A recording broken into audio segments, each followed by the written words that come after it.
Las cocottes fueron mujeres muy importantes en el París de los siglos XVIII y XIX.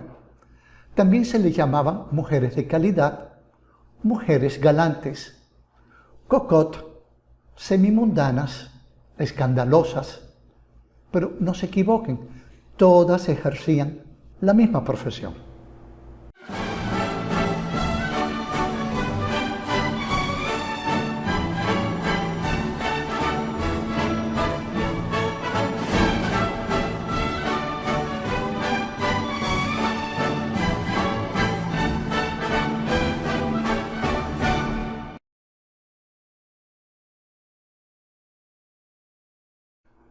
Pues no fueron pocas las damas de esta categoría que pasaron a la historia.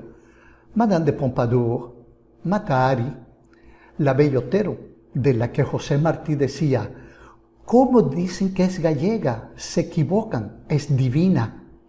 Luisa de Puigny, la condesa de Castiglioni, la condesa de Paiva, que salió de las aceras del gueto judío de Moscú y llegó a encumbrarse en los más altos niveles de la sociedad del París del Segundo Imperio francés, residiendo en el 25 Avenida de los Campos Elíseos. Como se decía, la señora de Paiva, quien paga, allí va. Pero ninguna llegó, a pesar de su corta vida, a trascender a la literatura, a la música y al arte en general, como fue el caso de Marie Duplessis. Su verdadero nombre era Rose Alphonsine Plessis, condesa de Périgueux por matrimonio, quien nació en 1824 en Normandía y murió a los 23 años en París, y que trascendió a la literatura por haber inspirado a Alejandro Dumas, hijo, la novela de la Dama de las Camelias, bajo el nombre de Margarita Gautier, la tuberculosa. Este famoso escritor la describió como grande, muy delgada, con cabellos negros, con rostro rosa y blanco, de cabeza pequeña, grandes ojos de esmalte como una japonesa, pero vivos y finos, los labios del rojo de las cerezas y la más hermosa dentadura del mundo. Después de una pobre y dura infancia, llegó a París a los 15 años, donde trabajó como lavandera y fabricante de sombreros, hasta que se convirtió en la amante de un comerciante que le montó apartamento. A tan solo 16 años, esta joven de belleza inimaginable, cuya elegancia y estilo harían su celebridad, se convirtió en la cortesana más deseada y cara del París del momento. En estas condiciones se dedicó a aprender a leer, a tocar el piano, hasta ser considerada como extremadamente culta, capaz de mantener una perfecta conversación mundana con los hombres ricos, dispuestos a acordarle una ayuda financiera regular a cambio de su compañía en su vida privada y social. En sus paseos frecuentaba el bosque de Boloña y la ópera. Le añadió la partícula du a su apellido y cambió el feo Alfonsina por Marie. Era tan discreta, inteligente y elegante que nadie que la veía por primera vez creía tener delante a una cortesana, razón por la que se mantenía popular y en buenos términos con los caballeros que la habían frecuentado, incluso después de haber terminado su relación. Fue amante de Alejandro Dumas, hijo, de Franz Liszt y de muchas otras celebridades de la época, hasta que se casó con el conde de Périgueux, quien le dio el título de condesa. A pesar de su divorcio, debido principalmente al descontento de la familia del afectado, ella conservó su título, dibujó su emblema en las puertas de su carruaje y mantuvo uno de los salones más prestigiosos y a la moda de París.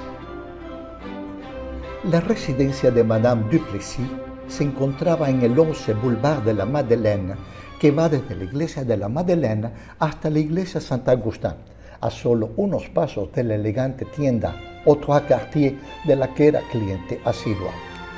Tan solo un año más tarde falleció en la miseria, abandonada y olvidada por todos, arrancada la vida por la cruel tuberculosis que hacía estragos en aquel entonces.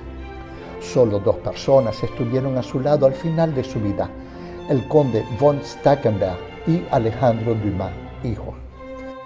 En los funerales en la vecina iglesia de la Madeleine no había más que 20 personas. Sus restos fueron a parar a una fosa común, pero su ex esposo, el conde de Périgueux, la mandó a exhumar para darle sepultura en el cementerio de Montmartre, en una tumba con la única inscripción: aquí descansa Alfonsine de Plessis. Esta tumba es frecuentemente adornada por camelias que dejan pasantes anónimos.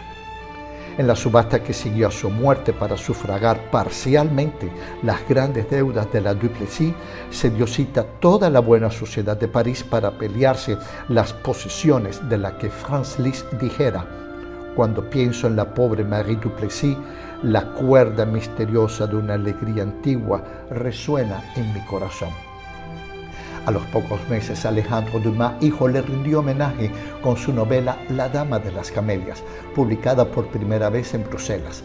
Se debe observar que Armando Duval, A.D., amante de Margarita en la novela, tiene las mismas iniciales que Alejandro Dumas.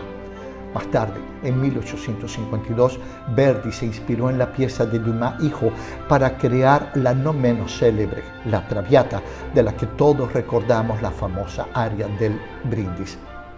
Se han creado más de 15 películas sobre el tema de la novela, entre ellas la mexicana La Mujer de Todos, de 1953, con María Félix y Armando Calvo. En 1981 se hizo la película La Dama de las Camelias, interpretada por la actriz francesa Isabelle Huppert, y en 1983 otra película de La Traviata con una extraordinaria escenografía de Franco Sefirelli, con Teresa Stratas en el papel de Violeta y Plácido Domingo en el de Alfredo. Para el ballet también existen varias versiones y hasta en dibujos animados existe una versión de 1974. Así que, mis muy queridos señoras y señores, a partir de este momento, cuando usted vea una camelia, no deje de pensar en la pobre Marie Duplessis, que la llevaba algunas veces rojas, algunas veces blancas, para indicarle a sus clientes la disponibilidad que tenía Madame en ese momento. Así termino mi emisión del día de hoy, como siempre, muy agradecido por el tiempo que me dedican. No olvide decírselo a sus amigos, a lo mejor ellos están también interesados en los temas que yo les trato, como el del día de hoy, de la Dama de las Camelias. Mientras tanto, los dejo aquí con dos otros programas que de alguna forma están relacionados con el tema que tratamos hoy. Es este el momento en que yo me despido de ustedes, como siempre, con un afectuoso hasta la próxima.